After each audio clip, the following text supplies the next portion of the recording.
At a high level, here's what routing is all about. You are building an application and you cannot put all the functionality that you need into a single controller in a single view.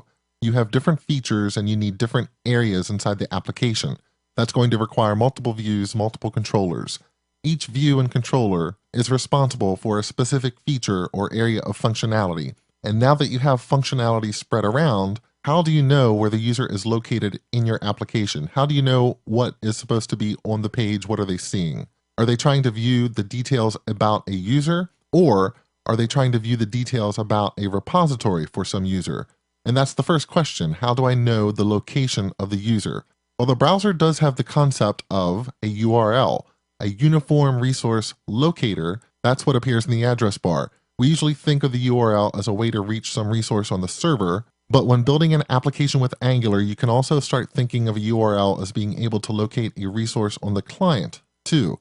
Every JavaScript framework I know of that provides routing features uses the URL of the browser. So let's say the URL includes /user/odecode.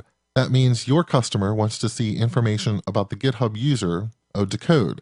It is the responsibility of the routing engine to see that URL, capture it, and figure out what should happen. It will figure out what should happen because we will configure the routing engine with some rules.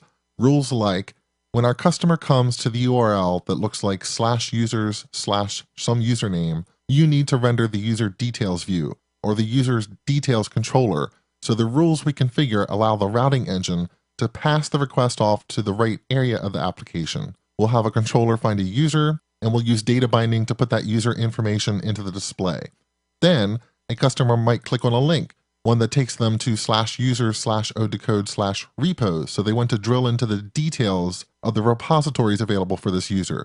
Again, the routing engine will see that request, intercept it, capture it, and transfer control over to the proper components to do the work of responding to that request. And all this happens on the client, in the browser, in JavaScript. And now what we need to do next is talk about some specifics with Angular. How do we put this routing engine in place, and how do we configure the rules that the routing engine will use? That's what we'll look at next.